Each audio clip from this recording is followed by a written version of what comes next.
Hey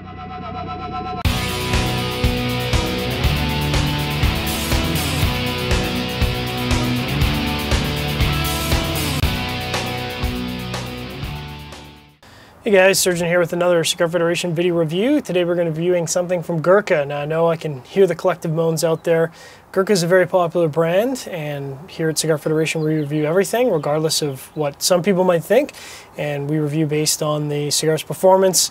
I know that some people out there are sort of unhappy with the way that Gurkha markets their cigars, but we're not here to talk about that today. We're here to talk about the flavors. So talking about the Gurkha Assassin, it's this bad boy right here.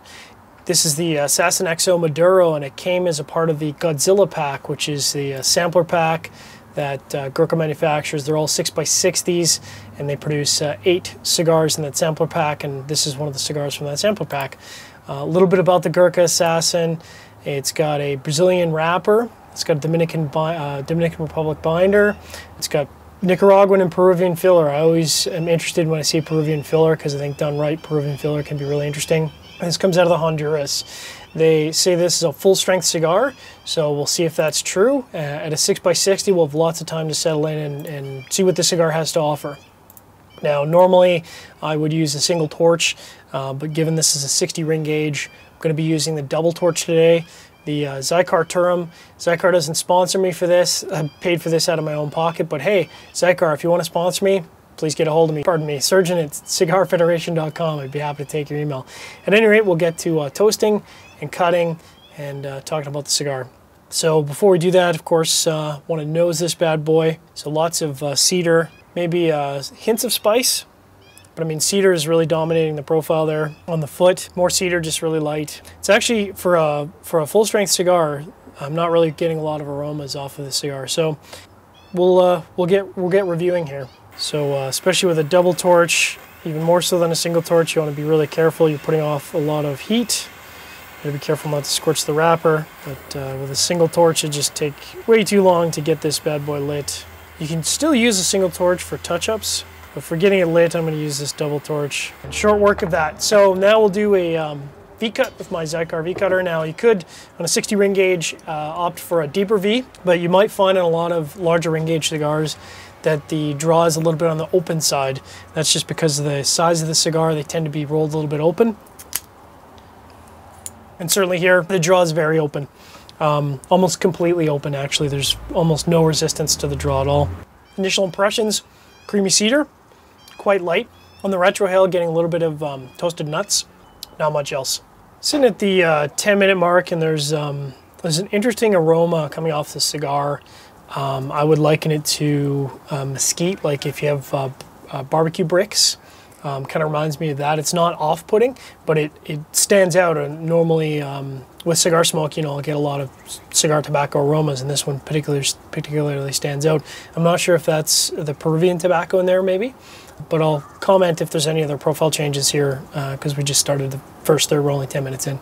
We're coming up on the 15-minute mark here, and the creaminess is intensifying. It's interesting to me they describe this as a full-strength cigar. I mean, there's a lot of cigar to go, but my initial impressions are it's a medium-strength cigar. So, you know, 10 or 15 minutes in on a Gordo-sized cigar is not very long, and not certainly long enough for the cigar to establish itself.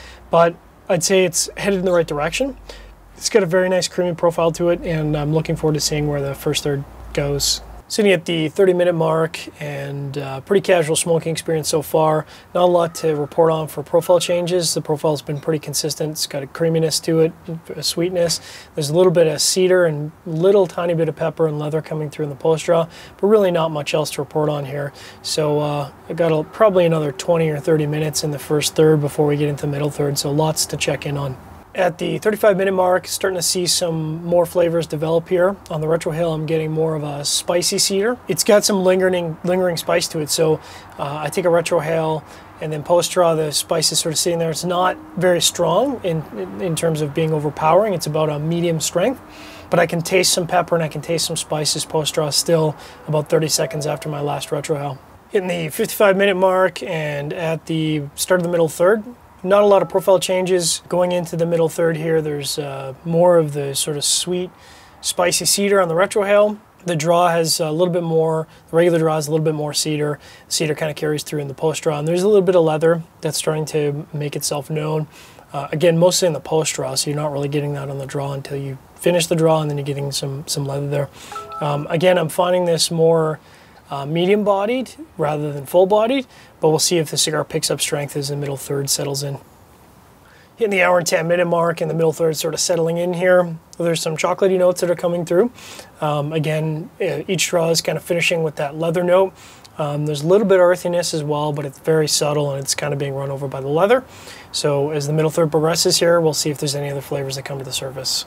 Hitting the hour and 35-minute mark, and the middle third sort of winding down here. Not really much else to report on in terms of the flavor profile. It's an approachable cigar for sure. I think there's a lot of value here for the average cigar smoker. 6x60 tends to be a pretty popular cigar among the American smokers. You get a lot of value for the money.